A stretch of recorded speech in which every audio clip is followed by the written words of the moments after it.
Good morning বন্ধুরা, আমার JS ব্লগের তরফ থেকে সবাইকে অনেক অনেক স্বাগতম জানিয়ে আজকে আবার একটা নতুন ব্লগ নিয়ে নতুন সকালের সাথে চলে এসেছি তোমাদের সামনে। আশা করছি আমার ব্লগটা দেখে ভালো লাগবে, আর যদি ভালো লাগে থাকে অবশ্যই একটা লাইক কমেন্ট শেয়ার করে দেবে, আর যদি নতুন হয়ে থাকো তো চ্যানেলটাকে সাবস্ক্রাইব করে আমাদের পাশে থাকবে। তো আজকে হচ্ছে সোমবার, এখন বাজে সকাল 5:55।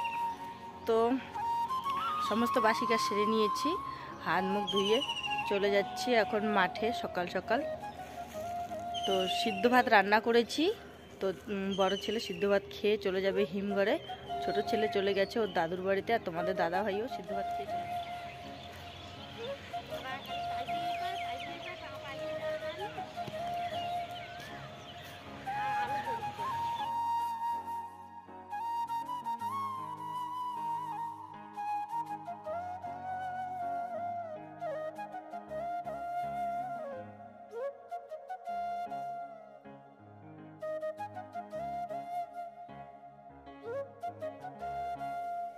তো বন্ধুরা মাঠের থেকে চলে আসলাম, তো এসে চান করে দেখো রান্নাঘরে এসেছি, আর এদিকে ছোট ছেলেকে পেঁয়াজ রসুন ছুলতে দিয়ে দিয়েছি, এদিকে উনুনে ভাত বসিয়ে দিয়েছি, আর এইখানে দেখো বড় ছেলে নিয়ে এসেছে মাশরুম,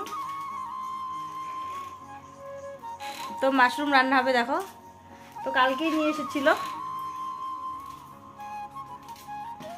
তো মাশরুম রান্না করব, আর একটা সবজি বানিয়ে নেবো, এখনো ঠিক করিনি কি সবজি বানাবো। তো এখানে কোনো সবজি নেই, শুধু কোয়াশ রয়েছে আর সজনা রয়েছে, সজনা তো অল্প একটু রয়েছে ডাল দিয়ে খাওয়ার জন্য, আর এখানে কোয়াশ রয়েছে, শুধু তাই ভাবছি যে কি রান্না করব।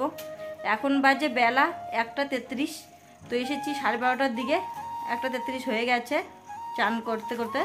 তো তারপর রান্না খাওয়া করে আবার চলে যাব মাঠে 3টের দিকে। তো বন্ধুরা আমার ভিডিওটা দেখতে থাকো, পুরো ভিডিওটা স্কিপ না করে পুরো ভিডিওটা দেখতে থাকো, আর ভালো লেগে থাকলে অবশ্যই একটা লাইক কমেন্ট শেয়ার করে দিবে, আর নতুন হয়ে থাকলে চ্যানেলটাকে সাবস্ক্রাইব করে আমাদের পাশে থাকবে। তো বন্ধুরা খাওয়া দাওয়া করে চলে আসলাম মাঠে, আর এই দিকে দেখো আমি তো আগেই চলে এসেছি, আর ছোট ছেলে নিয়ে এসেছে মোবাইলটা, বাড়িতে ছেড়ে এসেছিলাম, ভুলে গেছিলাম, তো ছোট ছেলে নিয়ে এসেছিল, তো ও শ্যুট করেছে। তো এদিকে মোটামুটি সবারই ধান লাগানো শেষ, আমরা এবছর কোনো ধান লাগাইনি, আমাদের জমি নেই, তো মানুষের ধান লাগাচ্ছি।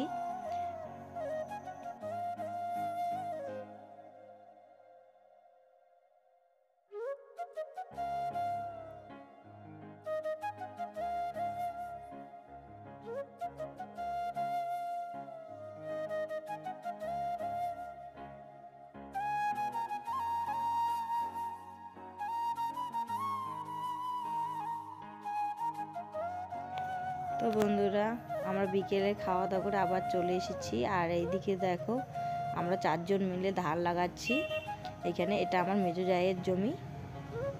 তো আমার ভিডিওটা এইখানেই শেষ করছি, শুভরাত্রি জানিয়ে এখানেই শেষ করছি।